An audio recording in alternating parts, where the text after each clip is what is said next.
Yra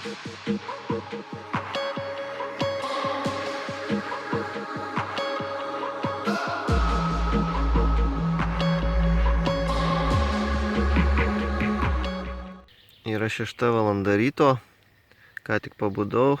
Naktį miegojau palapinėje prie Sartų ežero, kaimo sodyboje Žiogelis. Vakar susiradau šeimininkus šios sodybos. Paprašiau, gal gali leis man pernakvoti jų teritorijoje, pasistatyti palapinę.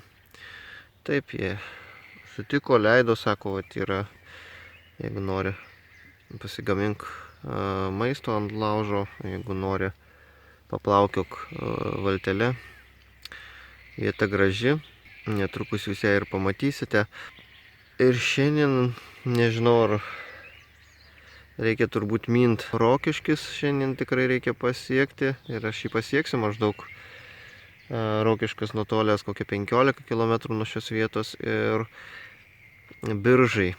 Tai vat šiandien reikia minti pėdalus. Kaip seksis, ar bus ką pamatyti, aš dar nežinau, nes tiesiog viskas vyksta netikėtai.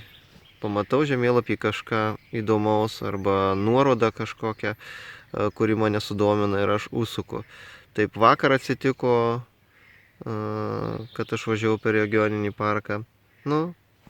Improvizuoju kelionės metu. Mano maršrutas taip paraleliai būna nutolęs, kurį aš sudarinėjau pradžioj, ir 10 ir 20 km, kartais į vieną pusę, kartais į kitą.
Iki šios minutės keliaujant aš išleidau truputį daugiau nei 15 eurų.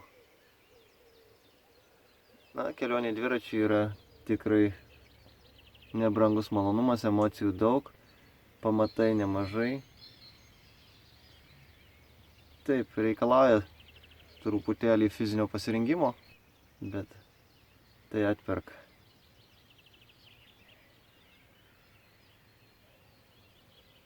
Šiuo metu esu pravažiavęs apie 450 km.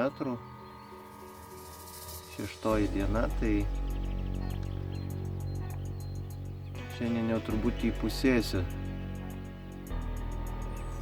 Panašu į tai savo kelionės tikslą, namų link. Atsisveikinau su Sartų ežeru ir leidžiuosi Obelių, Rokiškio, Biržų link. 7 procentų nuokalnė, dabar atsiaušinsiu. Privažiavus Obelius, aš pamačiau Obelių malūną.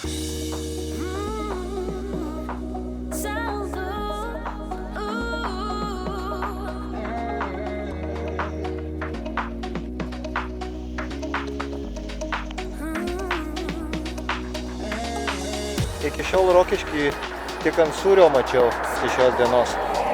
Dabar pravažiuosiu jau Rokiškį. Tai pirmas kartas, kada pravažiuosiu šį miestą apskritai.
Šį maršrutą, kurį šiandieną pasirinkau važiuoti nuo Obelių iki Rokiškio ir nuo Rokiškio iki Biržų, tai buvo pats neįdomiausias per 6 dienas. Tai buvo pagrindiniai keliai, asfaltas, bet pasirinkau dėl to, kad tiesiog ir laikas spaudžia, žvyrkeliais ir miško keliais man tektų keliauti ne 2 savaitės, o manau mėnesio reikėtų. Turiu truputį pasiskubinti ir štai pasiekiau Biržus, toliau Skuodas, kas ten bus Mažeikiai, bet tai dar ateityje.